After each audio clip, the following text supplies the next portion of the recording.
Bonjour à tous et je veux continuer un petit peu parce qu'il y a tellement de choses que j'ai envie de partager par rapport à cette année. Comment se positionner?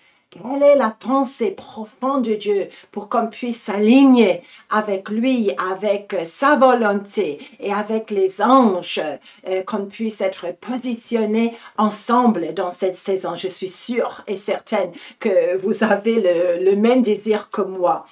Et c'était un peu ma surprise quand le Seigneur, il n'arrêtait pas de me donner deux versets qui sont trouvés juste une fois dans la toute petite épître créée, écrite par l'apôtre Paul à son disciple Tite sur l'île de Crète. Et si vous savez un peu de ce qui était l'état de l'Église là-bas, je pense que pour Tite, le travail a été plutôt costaud à l'époque. Mais une chose est sûre et certaine, hein, c'est qu'il y a deux versets que le Seigneur veut faire ressortir maintenant. C'est chapitre 1 et versets 15 et 16, si vous le voulez. Tout est pur pour ceux qui sont purs. Mais rien n'est pur pour ceux qui sont souillés et incrédules. Leur intelligence et leur conscience sont souillées. Ils font profession de connaître Dieu, mais ils le renient par leurs œuvres, étant abominables, rebelles et incapables d'aucune bonne œuvre. Alors moi, je me questionne, je me dis, mais est-ce que je voudrais être pasteur sur l'île de Crète à l'époque de Paul? Est-il probablement pas. Mais aujourd'hui, ce qui ressort, c'est le besoin de pureté, le besoin de sanctification pour l'épouse de Jésus-Christ, qu'elle puisse être utilisable, digne de son appel dans cette saison. Et je regardais un peu ce que ça veut dire en grec, c'est kataros, en grec, le mot pur. Pour les purs, toutes les choses sont pures. Ça veut dire purifié par le feu, taillé pour être préparé pour porter des fruits, sans blâme, innocent, réel, authentique, pas de mélange, pas de compromis. Et pourquoi? Parce que le Seigneur a besoin de ça. Et je sais que tellement de gens l'année dernière, et ça va encore continuer un petit peu encore, le Seigneur, il a sondé les cœurs. Vraiment, il a voulu savoir qui allait être prêt pour ce niveau de préparation profonde, pour être purifié par le feu, par les circonstances, par les trahisons, par la maladie, par tellement de choses. Mais je sais que cette œuvre-là, c'était nécessaire parce qu'il veut que depuis ce temps de purification, de feu, de souffrance immense, que l'épouse puisse se lever, purifiée, sans compromis. Oui? Et c'est cette épouse que le Seigneur veut utiliser. Et pour elle, elle va discerner la différence entre quelque chose qui est pur selon les hommes, quelque chose qui est pur pour Dieu. Et ça va être une épouse pure. Et vous savez que l'opinion de Dieu n'est pas toujours notre opinion. Vous pouvez penser un peu à l'apôtre Pierre, qui a eu beaucoup de mal, en effet, pour accepter que Dieu, en effet, n'allait pas appeler les gentils impurs comme lui, étant juif, il aurait fait. Et il va y avoir des changements. Le Seigneur va nous apprendre ce que c'est la pureté, la sainteté pour lui. Okay? Et si vous avez vécu des moments vraiment difficiles, peut-être c'était parce que, comme moi, vous avez demandé cette sanctification pour être saint, utilisable, pur aux yeux de Dieu. Hein? Amen.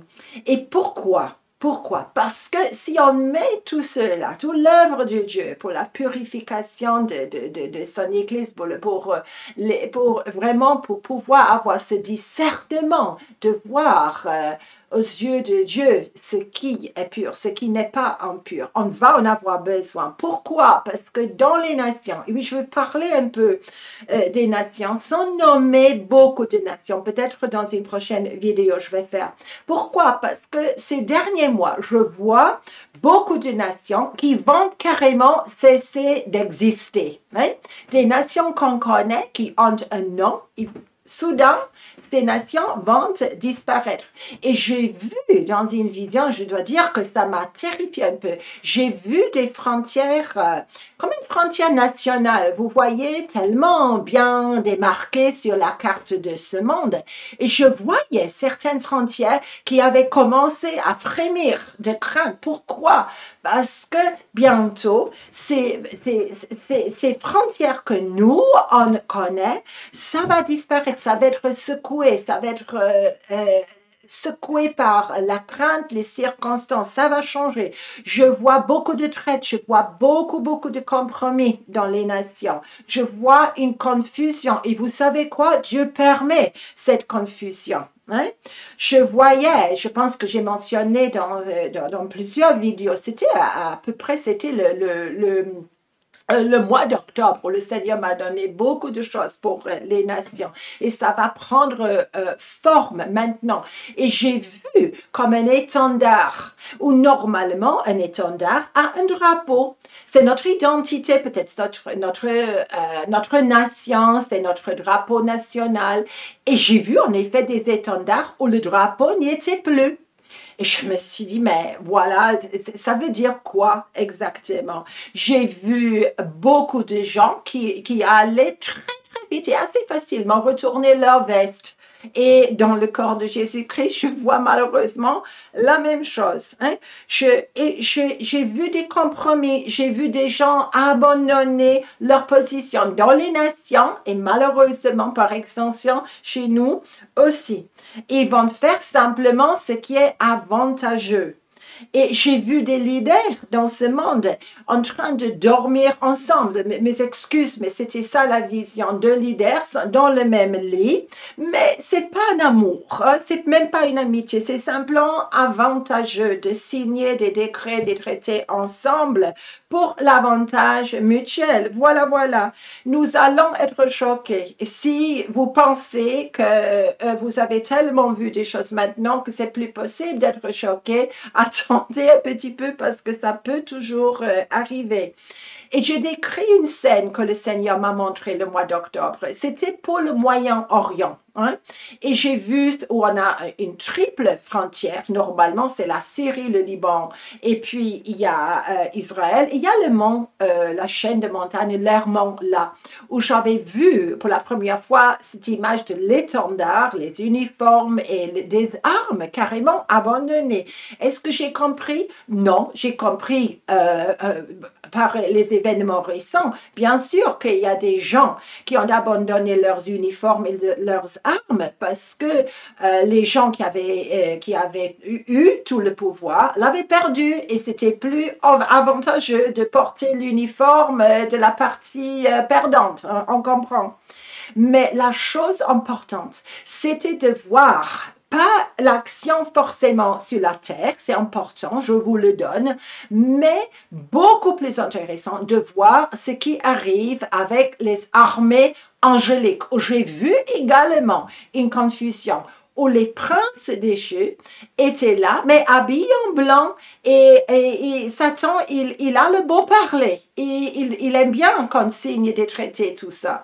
Et à côté, les anges de Dieu. Mais à un moment donné, la confusion était telle que même pour moi, j'ai eu du mal pour discerner qui était pour Dieu entre les armées célestes et qui était plutôt pour Satan, déguisé comme ange de lumière. J'ai compris le moment que les anges de Dieu ont sorti leurs épées et ont complètement dépouillé les anges de l'ennemi. Ça va arriver, mais c'est pas la peine de commenter la politique. Il faut voir un peu ce qui arrive dans les lieux célestes. Et si vous pensez que le Moyen-Orient c'est pas le centre du monde, vous vous trompez, mais je vous dis que ce que j'ai vu là-bas, je sais que des mêmes scénarios vont être répétés dans d'autres nations, encore beaucoup de confusion. Et si vous pensez c'est pas possible dans ma nation, méfiez-vous parce que il y a un niveau de confusion qui est permis par le Seigneur pour que les nations entrent en jugement. Il y en a qui vont entrer en jugement, mais notre focus doit être notre rôle et notre position. Et Dieu, il veut lever, il veut que dans la confusion, dans les ténèbres, il veut que son épouse, que l'épouse puisse se lever, mais armée, guerrier, une épouse guerrière, franchement, remplie de discernement, de conseils, de bonne sagesse, pure. Une épouse qui sait discerner les esprits, qui va très très vite voir la différence entre les anges de Dieu et les anges qui sont simplement déguisés, qui sont des anges déchus de l'ennemi. Il a besoin d'une épouse absolument pure, qui ne va pas se compromettre, qui ne va pas compromettre son vêtement de mariage. C'est pourquoi beaucoup de gens ont été testés. Est-ce que vous allez vous compromettre ou pas? Et le Seigneur, il dit aujourd'hui, et ces gens qui sont peut-être épuisés actuellement vont recevoir un nouveau vêtement, vont recevoir des ordres pour cette saison. Ils vont être surpris. Ils vont voir ces gens dans les lieux célestes. Ils vont savoir comment combattre. Ils vont recevoir leurs ordres. Cette épouse, elle est glorieuse. Elle est pure. Elle est pure. Est-ce que ça serait vous? Je l'espère, mes amis. Et Amen.